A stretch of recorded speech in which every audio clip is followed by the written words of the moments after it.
sommes sur la web TV du journal des Deux-Rives et je suis avec Fatima Bousseta. Fatima Bousseta, vous avez 25 ans et vous êtes présidente d'une association qui se nomme Dans les yeux des gazelles. 25 ans, c'était une petite plaisanterie, j'en ai. Ah, mais je veux bien, moi. 42. Bon, bah, ça sera su. Et cette association, elle est sur le secteur des Mureaux. Elle est sur le secteur des Mureaux. Est-ce que vous pouvez rapidement nous dire sa vocation et ce qu'elle a fait récemment? Alors l'association Dans les yeux des gazelles, nous l'avons créée en fin 2011. Et effectivement, on avait vocation, on avait l'ambition de répondre à une difficulté que rencontraient les jeunes filles au Maroc. Entre-temps, le Maroc a légiféré, a mis en place des dispositifs pour les jeunes filles. C'était pour lutter contre le travail des jeunes filles au Maroc. Donc c'était la base même de l'association. Et en même temps, on a parlé, on a discuté pour mettre en place en France des actions à destination des femmes, des jeunes filles. Mais la base de l'association... Donc le travail contre le travail des jeunes filles, trop jeunes filles. Trop jeunes filles, oui. C'est-à-dire? C'est-à-dire, on va dire, l'affaire des petites bonnes. Un peu plus. Un peu plus. Donc ce sont des petites bonnes qui travaillent pour des... Qui travaillent pour des familles. Généralement, les petites bonnes, on va les chercher dans les familles, dans les villages. D'accord. Et puis, elles travaillent chez des familles aisées. Et elles sont bonnes à tout faire. C'est des bonnes à tout faire. Oui. Alors, c'est vrai que quand on a créé l'association, le Maroc déjà a légiféré. Alors, légiférer, comme je dis, ne change pas. Créer des lois ne change pas les mentalités. Ça pose déjà des règles. Ça pose déjà des règles, effectivement, des sanctions même. Mais à côté, moi je pense que dans tout ce qu'on fait, dans tout ce qu'on fait dans un pays, dans une démocratie, je pense qu'il faut mettre en place des actions. Parce que souvent, quand on emmène ces jeunes filles, c'est une décision du papa, et jamais de la maman. Souvent, c'est une décision. Donc, c'est amener les familles, les papas, à leur dire, oui, écoutez, au lieu d'envoyer vos filles aller travailler, on peut... Aller plutôt à l'école? Qu'elles aillent plutôt à l'école. Ça leur permet d'avoir des connaissances, d'acquérir des connaissances qui leur permettent d'avoir des activités plus tard, qui leur permettent de vivre...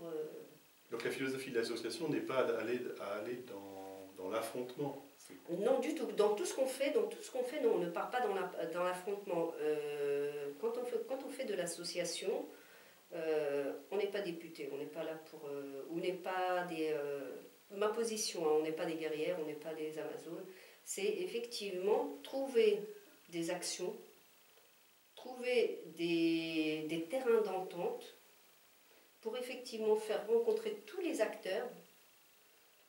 Ça va des parents jusqu'aux collectivités, les institutions, pour effectivement trouver des actions, des débats, des sensibilisations. Donc c'est plus un travail à la fois en commun avec tous les acteurs qu'on peut mobiliser, En effet.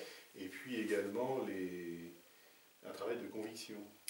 En effet, parce que même si l'affaire des petites bonnes, on va dire en partie résolue parce qu'il y a cette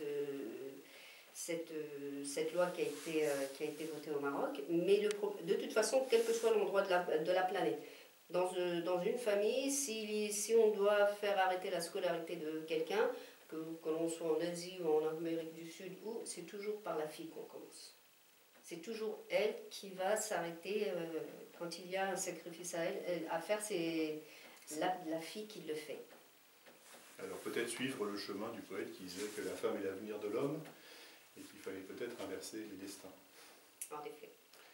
Alors vous êtes également une politique? Oui. Sur le secteur des Mureaux, toujours?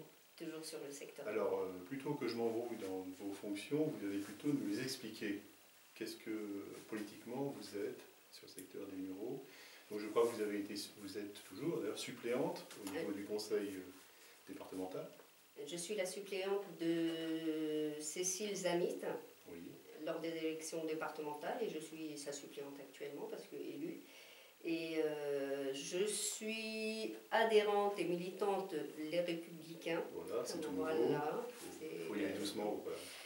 Donc voilà, j'ai pris la décision parce qu'effectivement, comme je le dis, je me reconnais dans ces valeurs de droite, dans ces valeurs qui sont l'effort, la solidarité, le mérite. La responsabilité, ce qui est le plus souvent affiché dans ce secteur de la politique. Oui. Et comment vous sentez les élections qui approchent? Alors les élections qui approchent... Alors rappelons simplement que les élections qui approchent, ce sont les élections régionales. Écoutez, pour Valérie Pécresse, pour moi, c'est gagné. Pour moi, je pense que la région Île-de-France basculera à droite. D'accord, et sur les thèmes de campagne. Là, on a vu que récemment, Valérie Pécresse s'était très associée au mouvement des élus frondeurs des Yvelines, qui protestaient contre la baisse des subventions aux communes. Vous avez quelque chose à dire en particulier, puisque finalement les subventions vont vers les communes, arrivent aussi dans le secteur associatif, et c'est peut-être pour vous quelque chose que vous ressentez. De toute façon, moi, depuis que... avant, je faisais du social sans vraiment en faire dans l'association, mais depuis que je suis dans la vie associative, militante associative, je l'ai dit, les subventions, allez, on le savait, on est passé par une crise économique entre 2008 et 2012, une crise économique qui a quand même assez bien chamboulé